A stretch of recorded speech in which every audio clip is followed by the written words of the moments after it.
Ok, buenos días.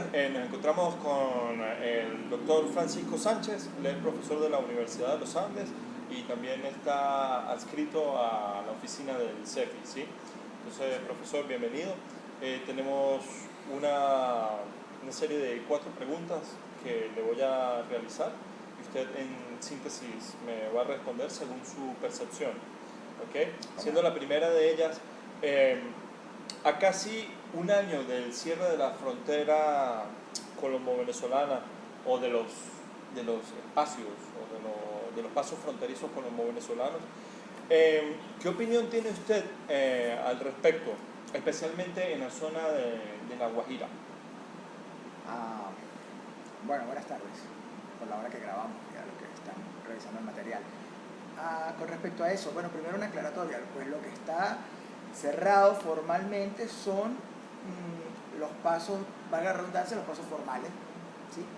En una frontera que son aproximadamente 2.200 kilómetros de línea fronteriza, de límite, en las condiciones geográficas que existe entre Colombia y Venezuela, justo en la parte limítrofe, pues cualquiera puede entender que lo que pueden cerrar las autoridades, en este caso las venezolanas, son los pasos formales.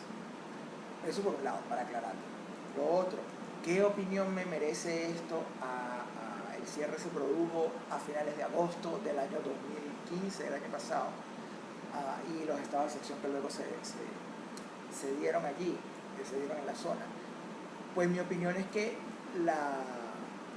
las causas que según el gobierno originaron los cierres siguen existiendo. El cierre de fronteras se debió según el gobierno venezolano, que fue el que tomó la medida, para evitar el contrabando de diversos tipos, que se conoce como contrabando de extracción, principalmente de combustible fósil, es decir, gasolina, gasoil y estos derivados del petróleo hacia Colombia, y además de otros, de alimentos cuyo precio está regulado y cuya distribución está controlada por el gobierno venezolano en el territorio, y otros principalmente. También hay problemas, como sabemos, de narcotráfico, etc. Pero con el narcotráfico el asunto es más bien el flujo en sentido contrario. En principio, en Colombia hay producción de ciertas sustancias estupefacientes o psicotrópicas, y Venezuela es punto de paso para trasladar esas Canal de mercancías. tránsito. Exactamente, sí, un país de tránsito de las drogas. Total, ¿qué era para eso? Bueno, como creo que cualquiera puede darse cuenta, revisando la prensa que se pueda revisar, lo que queda de prensa en Venezuela, y medios, quiero decir, digitales y alguna prensa impresa, o constatándolo con ir a la zona, se puede dar cuenta que sigue habiendo un contrabando de combustible, sigue habiendo contrabando de productos que son regulados en Venezuela. Lo que ha incrementado es el costo, ¿sí? Porque al estar cerrados los pasos formales, pues entonces por los pasos informales cuesta más, pues en términos logísticos y en términos económicos, pasan las mercancías para Venezuela, aunque por niveles, para Colombia, perdón, aunque por los ciertos niveles que se manejan, uno puede entender que en cuanto al contrabando de combustible, por ejemplo, pues de alguna manera debe pasar por alguna vía medianamente regular, ¿no? En todo caso, el combustible es un poco más costoso ahora en Colombia, el combustible venezolano, lo que era antes, pero el diferencial del precio del producto y el diferencial cambiario hacen que sea un negocio absolutamente apetecible para muchísima gente, porque ahí está involucrado gente de todos los niveles sociales, de todas las instancias, en fin. Y el de los productos, pues también, porque son productos regulados en Venezuela a unos precios francamente irrisorios en comparación a su costo, que comprarlos a ese precio y pasarlos al lado colombiano significa un beneficio también enorme para la gente. Ok, perfecto. ¿Y cuáles cree usted que son los mecanismos más viables para contrarrestar la crisis del contrabando y los hechos delictivos que se dan en la zona de La Guajira, en este caso? Bueno, en La Guajira, pero en toda la frontera colombo-venezolana, entiendo tu preocupación o tu centro de interés por La Guajira. Ah, en común para los dos, cooperación, por ejemplo. Venezuela y Colombia no cooperan en ningún término, básicamente. Venezuela además se retiró de la comunidad andina en el año 2006, lo hizo formalmente, Ese es el acuerdo de integración donde estaba junto con Colombia desde el año 1973 por parte de Venezuela. Colombia es miembro fundador en el año 69, en fin, compartido con otros países, Bolivia, Ecuador y Perú.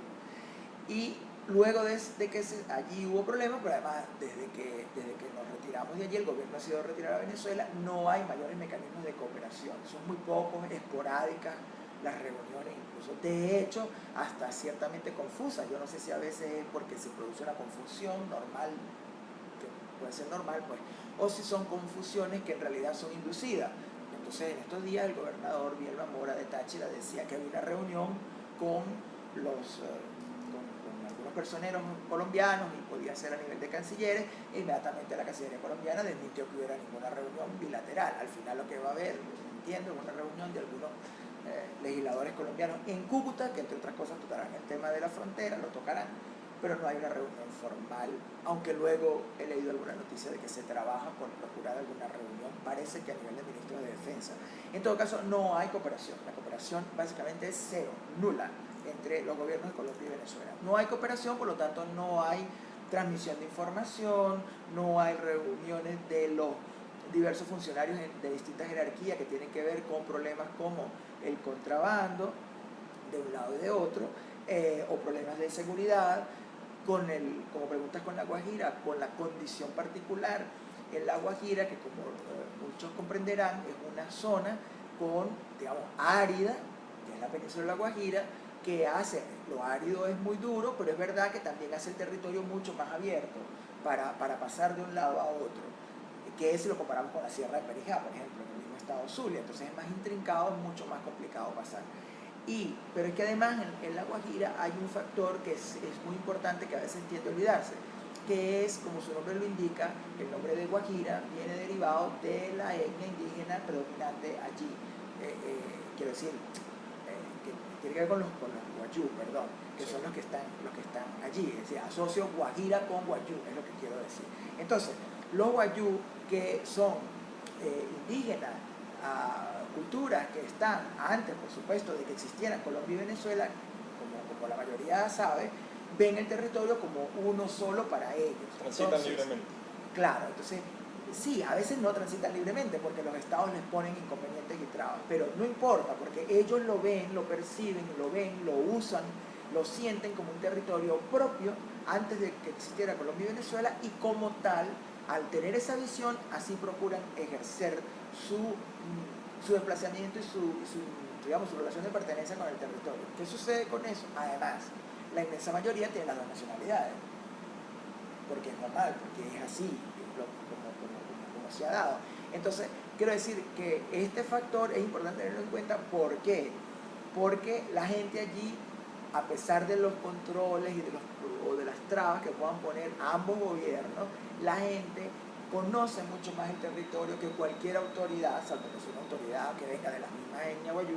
Y lo otro es que además, como lo conocen así, se mueven a sus anchas. Entonces, donde las autoridades están creyendo que están controlando y cerrando la vía, pues miren, esa gente conoce 1000 sitios más por donde pasar de un lado a otro sin mayor inconveniente. Incluso muchas veces, por el tipo de zona que es árida y qué sé yo, pues la gente no sabe exactamente si está en Colombia o en Venezuela. Luego lo puede percibir, pero en el momento y a algunos kilómetros a la redonda no sabe dónde está, porque salvo que tenga el hito fronterizo que le diga a usted cuál es Colombia y cuál es Venezuela. Exactamente. Ajá. ¿Cuáles cree usted que son los factores que auspician los problemas sociales en este tipo de zona fronteriza? ¿Los problemas qué, perdón? Los problemas sociales. De tipo social. En esa zona de La Guajira, bueno, mire, a ver, hay informaciones de los últimos tiempos, meses, que hablan, por ejemplo, de fuertes problemas de desnutrición, sobre todo infantil, en La Guajira. Recordemos también que La Guajira, la inmensa mayoría, salvo una pequeña parte, es territorio colombiano de la península. Entonces hay un problema aquí serio, entiendo, de desnutrición y tal. También son, como sabemos, tanto de un lado como de otro, tienden a ser comunidades a los que los gobiernos no les prestan la debida atención que deberían prestarles. Son comunidades que tienden a estar aisladas, que tienden a estar, además, viven en frontera. Y el problema es que con Colombia y Venezuela ha habido un trato tradicional, en algunos momentos tendió a cambiar, pero bueno, o sea, en Venezuela, por ejemplo, el poco cambio que pudo haber sido para no ver a la frontera como periferia en contraste con el centro, como zonas despobladas, como zonas de defensa del país, pero defensa en el sentido de que hay que mantenerlas abandonadas, despobladas, porque así no hay nada atractivo para el vecino que en teoría nos va a invadir, o lo mismo de aquí para allá, porque Colombia en algunas ocasiones también ha visto la frontera de esa manera, es decir, son desasistidas. Estas comunidades guayú viven en esa zona. Entonces, además de ser indígenas que han tenido problemas tradicionales de no atención a sus intereses particulares, a sus realidades particulares, han sido desasistidas como indígenas, como tal, se le une que son comunidades que están en la frontera. Entonces, se unen esas dos situaciones bastante complicadas y difíciles en los dos lados. Entonces, esa situación obviamente apunta o contribuye a que hay unos problemas fronterizos y, por supuesto, sociales de gran magnitud. Además hay gente que tiene problemas a un lado y otro de la frontera, problemas quiero decir de formación, de educación, hay graves fallas en la educación de los niños, de los adolescentes y por supuesto entonces en consecuencia de los adultos, lo cual los hace incapaces, inhábiles para los trabajos formales, entonces se dedican a los trabajos informales que son, algunos se han dedicado tradicionalmente al trabajo agropecuario, en fincas de algunas zonas, a un lado y otro de la frontera, pero otros se dedican a contrabando de diversos tipos. Y desde hace años ya, con la disparidad cambiaria que es tan enorme, tan brutal por las diferentes políticas económicas que se lleva un país u otro, además de lo que ya mencionaba, de la diferencia en los precios, entre otros, del combustible, hace que sea muy rentable que la gente se dedique a estos problemas. El problema es que es un trabajo precario donde se puede, es verdad, puede ser que se gane, digamos, una cantidad de dinero importante por hacerlo, pero hay total desprotección, ahí no hay seguridad social, ahí no hay derechos laborales, hay nada, una explotación, digamos que se da porque la gente pertenece a ciertas organizaciones, a veces incluso medio delictivas, de hecho contrabando pues tiene problemas delictivos, pero un delito, pero además de otro tipo, donde la gente está inmersa y busca sobrevivir con ello. Okay. Doctor, posibles soluciones o su reflexión sobre la problemática que está presente en este sector del país. Bueno, ahí como en otros, insisto, ahí por las particularidades que hemos señalado, pero soluciones a los asuntos. Uno, por ejemplo, educación.